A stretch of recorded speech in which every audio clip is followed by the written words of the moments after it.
Então, o problema de ergonomia ele é identificado quando um aspecto da interface não está de acordo com as características do usuário e da maneira pela qual ele realiza a sua tarefa.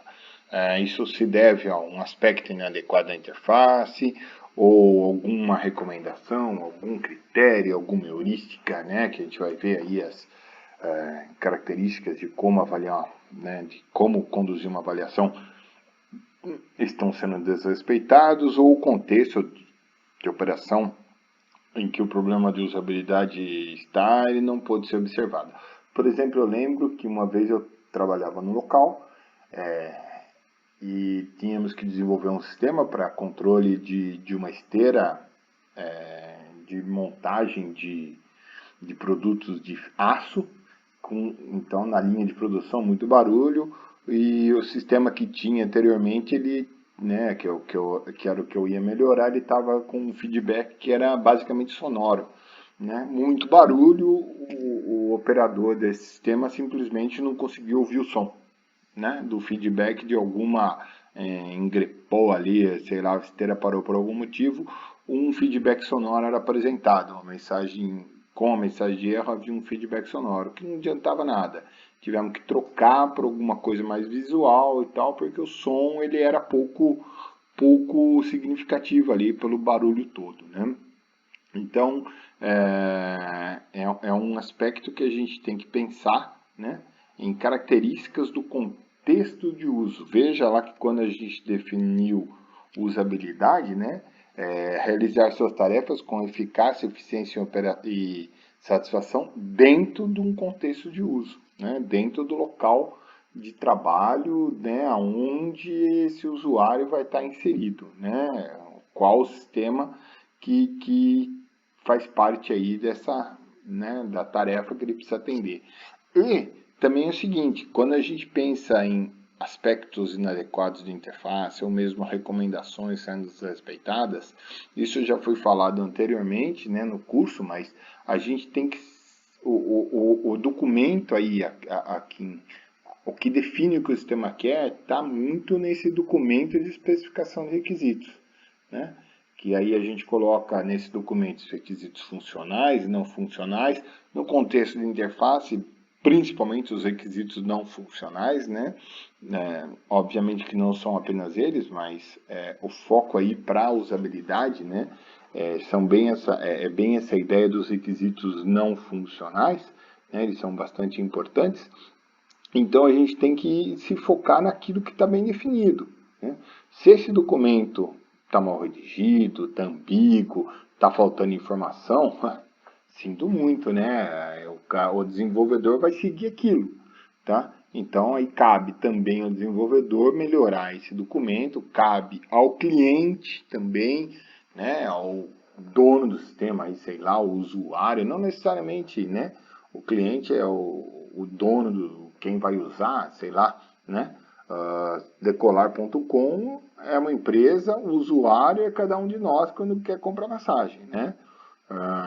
Mas existe uma ideia, existe uma visão daquilo que o sistema deve fazer. Quem define isso é um grupo de usuários que a gente vai chamar aí hora de usuário, hora de cliente, né?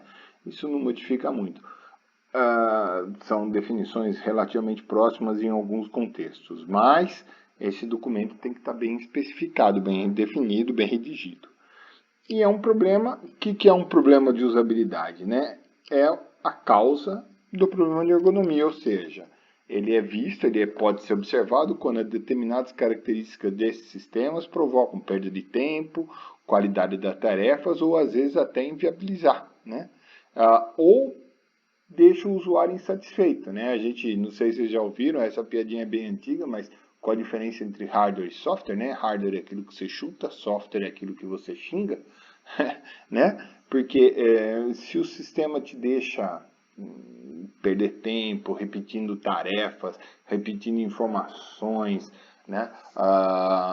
Com cores ruins, com feedbacks sonoros inadequados ou improdutivos, que era o caso ali que eu falei, né? Isso tudo interfere, né? Então, deixa o usuário insatisfeito com a interação, né? insatisfeito com aquilo que é uma ferramenta para ele. Tá? Pode ser, às vezes, que chegue até um ponto de ele falar, pá, não quero mais usar esse tema, porque não consigo. Né? Então, é um problema tão sério, né? É uma barreira tão grande, que o usuário vai simplesmente falar, desistir. Né? E isso pode ser a economia da empresa sendo colocada. Né? Se tiver hoje em dia comércio eletrônico, ainda mais agora que esses momentos de pandemia e tal que a gente está vivendo, né?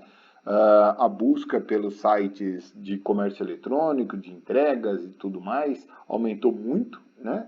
E se a gente não tiver um sistema que facilite a vida do usuário, ele vai escolher outro, né? Então eu entrei na loja, sei lá, no restaurante X, e aqui em Campinas tem bastante desses mexicanos, né? Tem vários.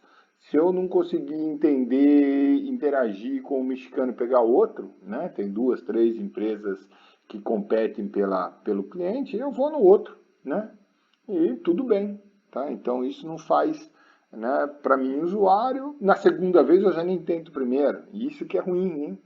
É uma questão muito importante. A gente já tem estudos, né, um pouco mais antigos, né, não na época de pandemia, claro, né, estudos aí, se não me engano, em 2015, 2016, né, que falam que o usuário ele é muito mais, né, o cliente, o usuário, né, o cliente do comércio eletrônico, ou seja, o usuário de um sistema de comércio eletrônico, ele tende a ser mais fiel, né, a trocar menos de empresa do que um usuário, um cliente de loja comum.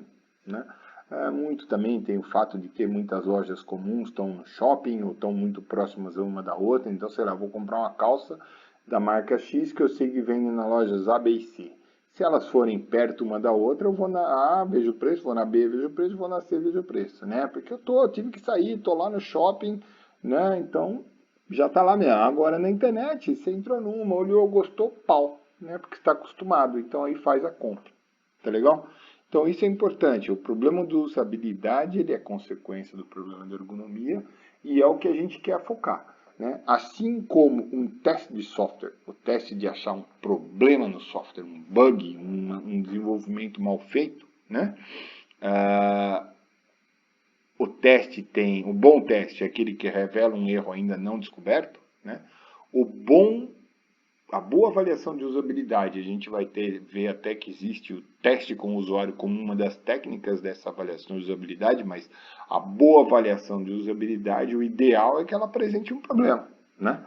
É claro, então foi uma avaliação boa, não apresentou problema nenhum, o software está legal, né? Não sei, né? A interface está legal, não sei. Né? Não quer dizer, não dá para a gente garantir. Assim como quando testa-se um software não aparece erro algum, também não dá para a gente provar, né, garantir que o software está certo. Tá? Vai depender de como a gente conduziu as tarefas, mas o ideal de uma avaliação de usabilidade é confirmar que aqueles padrões que são os requisitos, né, os conceitos iniciais dessa avaliação de usabilidade estão atendidos. Tá bom?